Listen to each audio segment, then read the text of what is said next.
Hello and welcome to Rando Rob. Each week on Rando Rob, I'll be showing and discussing one item from my large collection of collections.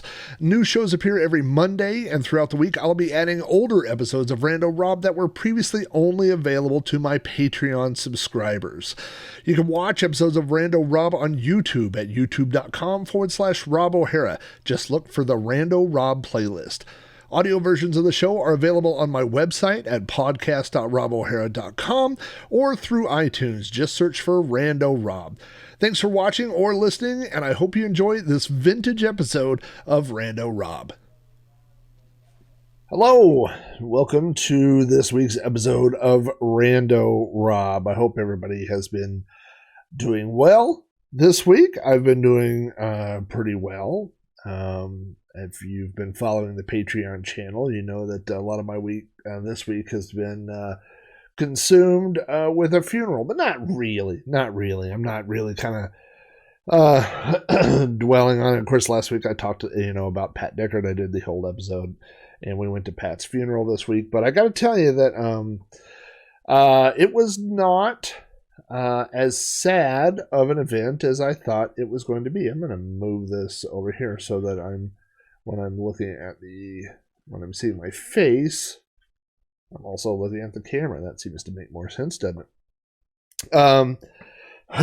We did go to the funeral, and I got to see Doug, her son, who I mentioned on the last episode that I was friends with and grew up with, and I got to see my buddy Jeff, who I always talk about on this show and on every podcast I'm on. I always talk about Jeff, and eventually one of these times I'm going to get Jeff on the podcast, and that'll be a fun thing to do. But Jeff's mom was good friends with Pat Deckard as well, and you could probably say that for 1,000 people in my town. But so anyway, all the things happened, but it wasn't really sad, and it's hard to explain. It's not that I'm not sad that she's gone or anything like that, but, I guess just when a person lives a full life and they're surrounded, they have all their friends and all that stuff. And like I said, I guess it's partially because it's not somebody that I saw every day, but there's the sad part where I think, when I go over to my dad. My dad lives in the house I grew up in still, and it's probably, let's say a 10-minute drive from here, 10 to 15-minute drive. And so, the way I come into the neighborhood, he's on the last house in the back of the neighborhood, and Pat lived next to him. So, when I drove by, I'd always look and see if she's going to be outside mowing or working on her yard and stuff like that. And so that'll take getting used to. But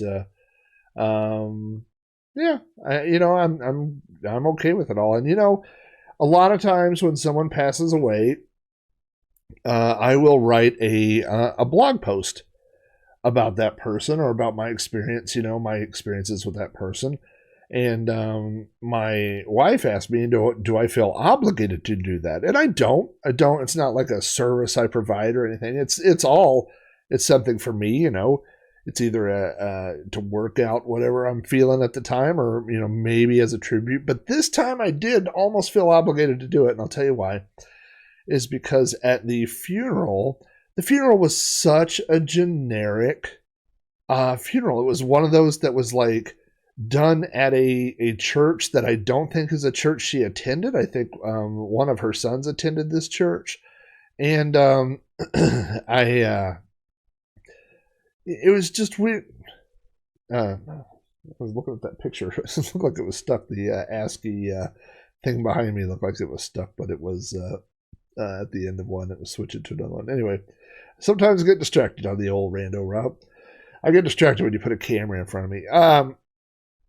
But it was just one of those generic where they were like, well, she must have been a nice person based on the family here and all this. And just, you got that feeling that the guy doing the funeral, leading the ceremony or whatever, didn't know her that well. And I thought, you didn't have to look that hard in this town to find people who knew her.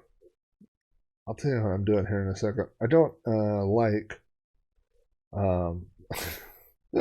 So this is totally random. This is how easily I get distracted. I was checking because for breakfast this morning, my wife got new syrup we had waffles, and she got syrup for the kids that's blue.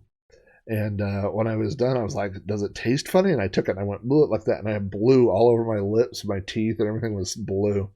And I looked like a zombie from a horror movie. And so I was just checking my lips. They don't seem to be blue anymore. So that's good. I probably should have checked that before. Anyway, so yeah. Boy, I'm scatterbrained this morning. I don't know why I'm so scatterbrained. I got a lot of stuff going on. You know, the thing that's funny that I've noticed, I never thought about it when I was watching other people's streams, but when you are in the camera side and viewing, you see this way and you see me. But when I'm sitting on this side, my wife comes in here and she goes, I don't see how you could focus on all these things. I have little projects I've been working on sitting around me. I've got a monitor to this side as I move my hand in so you can see it, but I got a monitor on this side with a video I was watching that's paused. I've got about 4 windows open on this side, including one to Wikipedia, where I was reading right before I hit record here. So in my head, there's about 8 different things going on at a time, and I should focus on one thing at a time. And speaking of focusing on one thing at a time, I guess, boy, that's a bad segue because I don't have anywhere to go with that. But I will say about as far as, I guess, linear thinking for me, that's probably a better way to put it, focusing on things. You know, especially I've noticed this with COVID and the pandemic is I'm not thinking about what we're going to be doing next year. I'm not thinking about where we're going on vacation next year. I'm not thinking about what we're going to be doing in the spring. For a long time, I was just focused on Halloween. I was like, that's what's next. That's what's coming next. And now that Halloween's over, I'm focused on Thanksgiving. And once we get past Thanksgiving, we will focus on Christmas. It's just kind of moving in a straight line and taking things one at a time, which is kind of funny for the thing that I'm about to show you.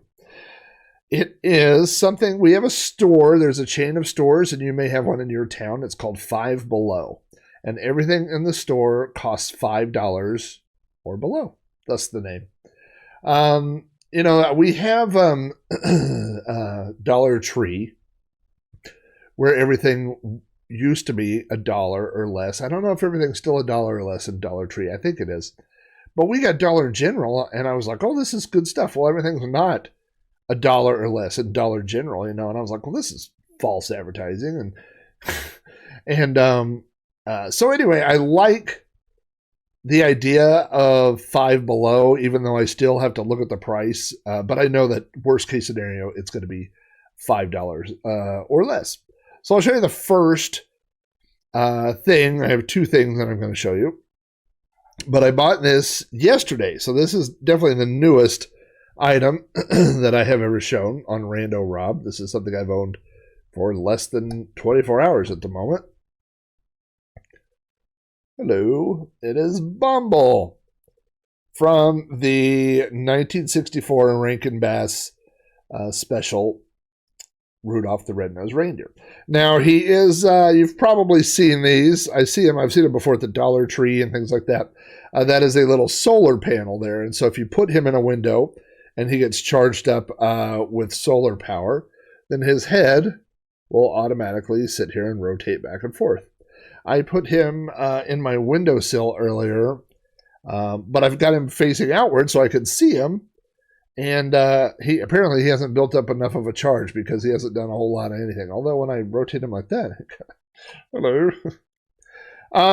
So I'm not an expert on Rudolph the Red-Nosed Reindeer. I can tell you that I grew up watching the special. That's why I had Wikipedia open. I looked up and it said that it was released in 1964. So it came out, almost a decade before I was born. So there's no part of my life where I don't remember seeing the Rudolph special. I think to people that are older, maybe my parents' generation or whatever, grew up always hearing that Santa had 8 reindeer, and then all of a sudden you get this 9th reindeer, the story of Rudolph and stuff. But as I, grew up as a kid, we all knew about Rudolph, our whole lives.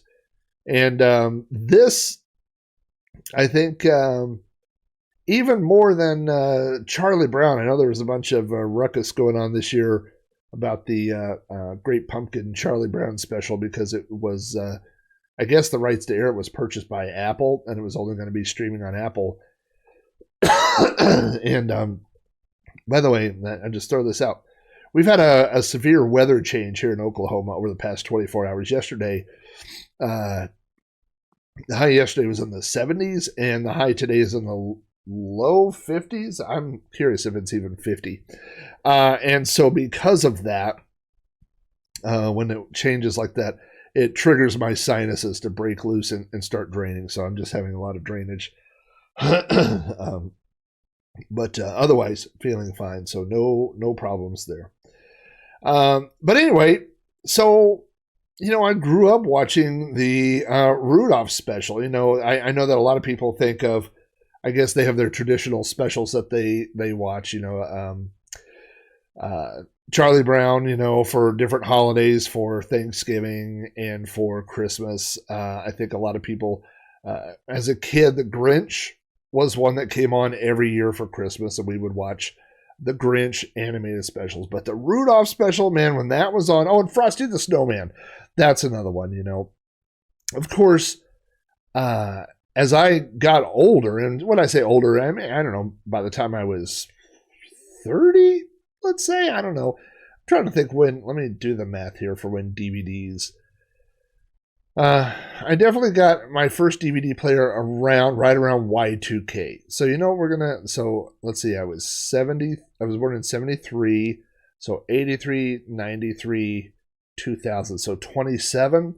So let's say by the age of 30, I was definitely, had a pretty sizable DVD collection, and I remember picking up this box set that had all the Christmas cartoons, the Frosty special and things like that. So I had that, and by the time we were able to download movies and stuff, like our lives changed, right? We had first through the internet, you could download all these movies or on DVD. I didn't purchase a lot of VHS, but I purchased a lot of DVDs.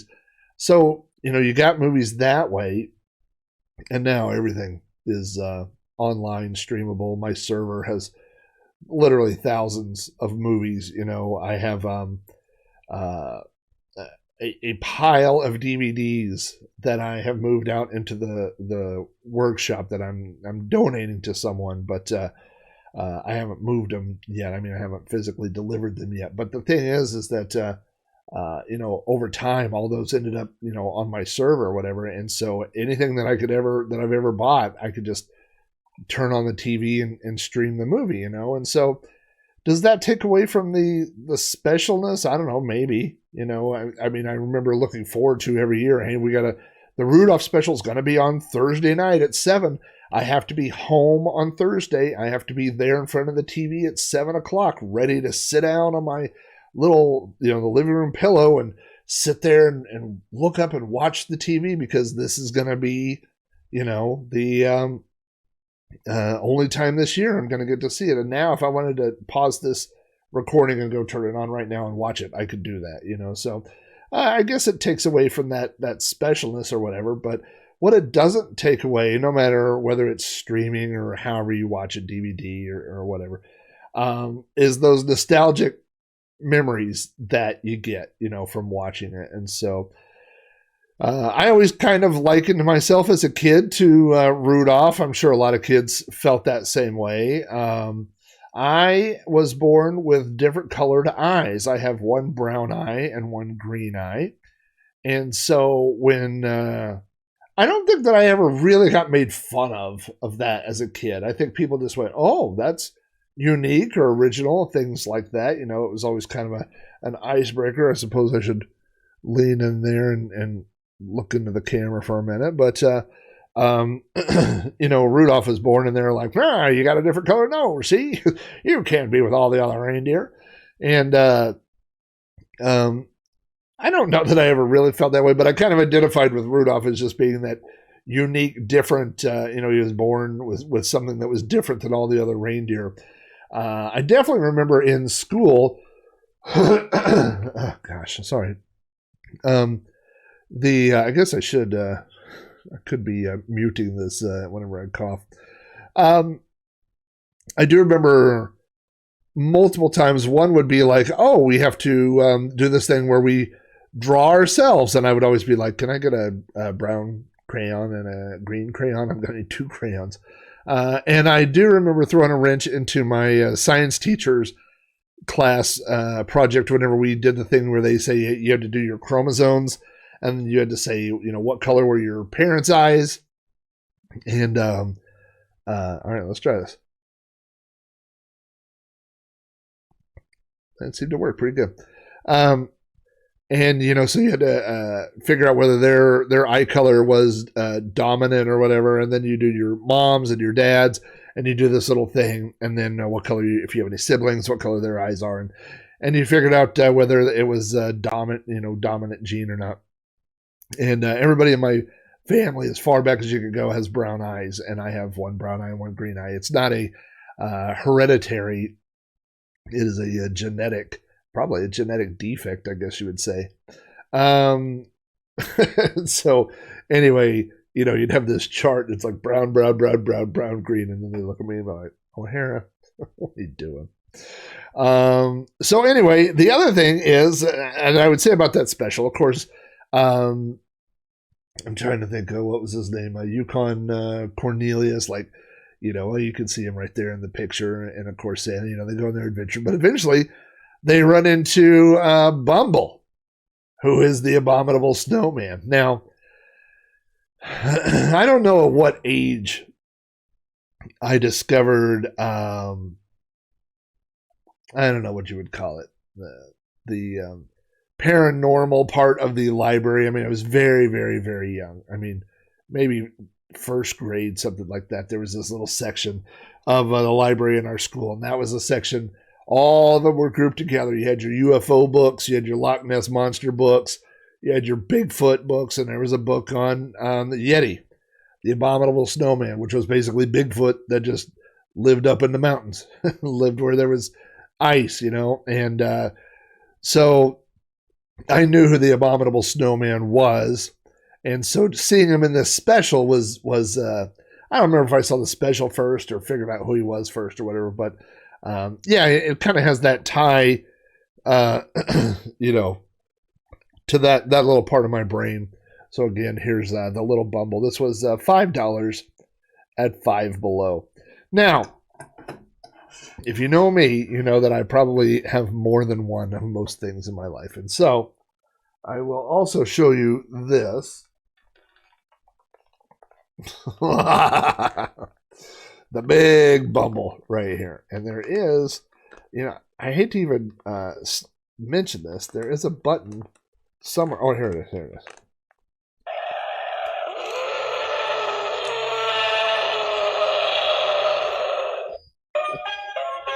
Have a holly jolly Christmas.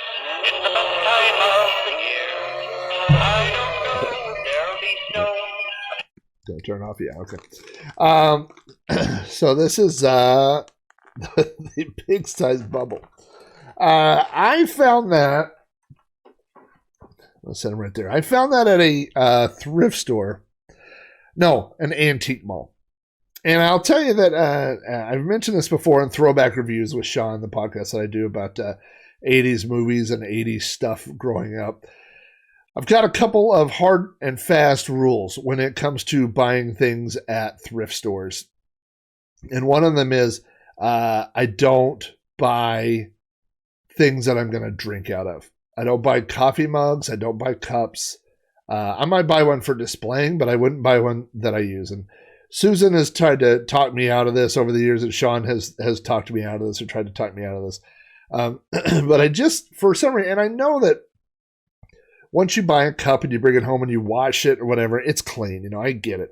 But there's some hang up. And the thing is, I go to restaurants all the time and I use the glasses there and stuff. And you know that somebody just used that glass and they washed it. So it's not that idea that grosses me out, I suppose. But it's just, it's that concept of you don't know what somebody used that cup for.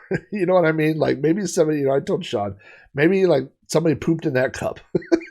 Which is kind of a ridiculous concept if you think about it. Like, why would people be doing that? But and this all came about because I found a C-3PO cup. And I told Susan, I was like, I'm not buying it because what if somebody pooped in it, And she's like, why would anybody poop in a cup? I'm like, I don't know. Ask that person. I didn't say I did it.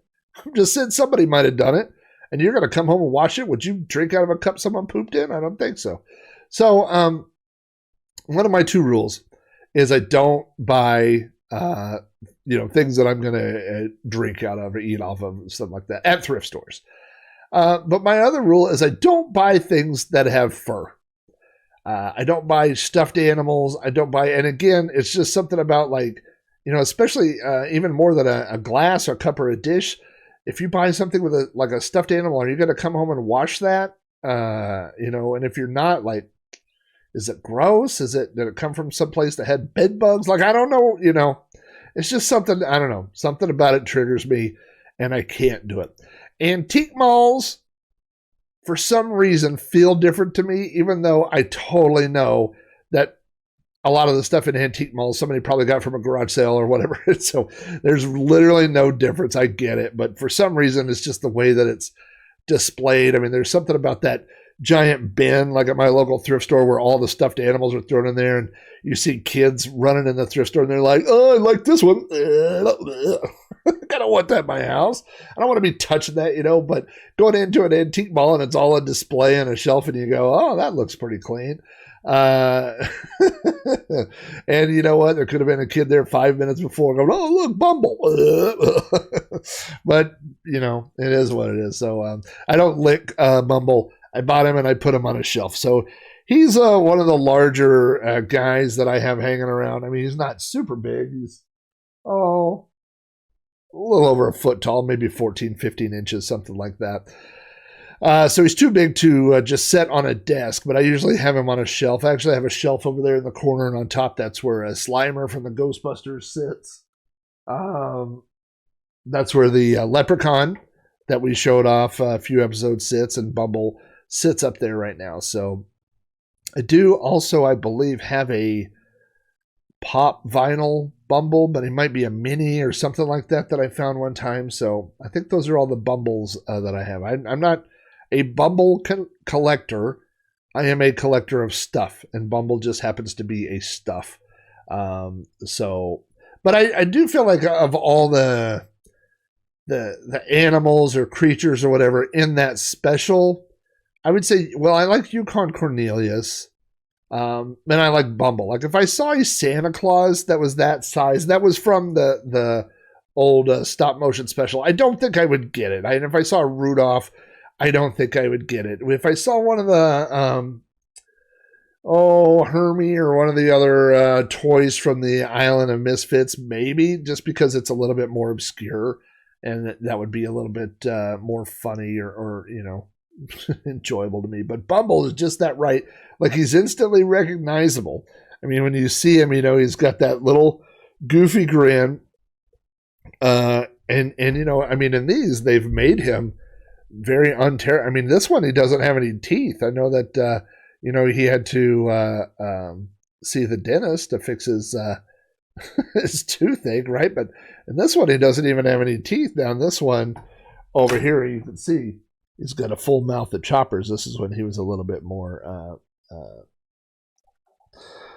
of a threat to everyone. I also like his expression on this one where he's like, yeah, well, there you go, buddy.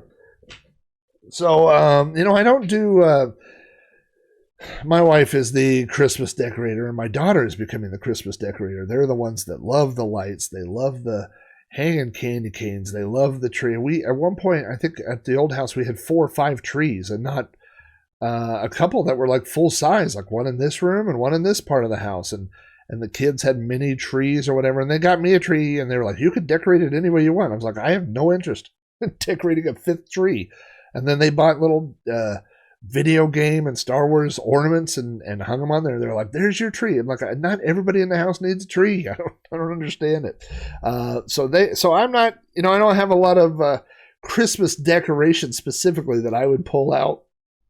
But Bumble would definitely be one that I would have. So it was funny that I was talking about, I was kind of driving a point or whatever about being linear and moving forward on things, because next week, obviously, is Thanksgiving. And we're not past there yet, and I'm already buying Bumbles. I'm already buying Christmas stuff. My neighbor just down the street, I noticed a couple days ago as we were pulling out of the neighborhood that they were putting up their Christmas lights, and they're turning on their Christmas lights now. So I suppose people are passing the time, with putting up Christmas stuff and getting Christmas stuff ready. So I get it. I'm just trying to get through Thanksgiving. We're trying to figure out a safe way to do something with my dad. I think we've got a plan figured out, but figuring out a way where he can join us without, basically sitting at home by himself. And we've got a socially distanced thing that's kind of partly indoor, partly outdoor, that I think, we're going to make it work. And, but anyway, without getting, and I didn't really plan anything to say here, but as I'm thinking of Thanksgiving, every year, we don't really do a big thing where someone gives up and stands up and says, "Well, here's what I'm thankful for this year." We don't, and that works in TV and movies and sitcoms and things like that. We don't really do that, but I would say it sounds. First of all, I don't want this to sound. I don't want has nothing to do with the financial part of Patreon. Because that's not really what I'm thankful for. That money comes in. I just all the Patreon money I just blew on the on my Commodore 64C setup, which I'll show you here in just a second, just since we're recording. But the thing that I'm thankful for, I'm very thankful that I restarted my podcasts. I mentioned it several months ago, but I was just at the point where all this stuff about the pandemic and being trapped in the house and all this stuff, like I just, I really felt like I was looking forward to every week to hearing people talk about stuff I like and voices that I knew and people that I knew. And I was like, I really should get back to doing that, for other people that liked my podcast. And so I am thankful that I did that. But more than that, I'm thankful for the people that have joined. I don't know that I have a community. That sounds a little egocentric. I don't mean it that way. But for everybody that has subscribed, everybody that has signed up on Patreon, everybody that subscribes to my podcast, everybody that has joined the Discord, everybody that follows me. It's not that you follow me on Twitter, it's that you interact with me on Twitter or send me emails, however that we have communicated, any form of communication. I'm thankful for you, because I always go back to this memory that I have as a kid, this little kid, man. I had this little cheap white plastic record player, and I had these 45s. I had about, half a dozen 45s. And then my mom got me a bunch of 45s, like from some garage sales, and they weren't songs that I knew, but I had several that were songs I knew, and then some that just were, ones that she had got from, like I said, garage sales randomly picked up. But I would sit in my room and play, quote unquote, DJ. And I would play this song and be like, all right, and that was the Queen of Hearts from Juice Newton. And I would take the record off, and I would be like, now coming up next is this band. You probably have heard their hit Bohemian Rhapsody, but this is the new hit song, sweeping the nation.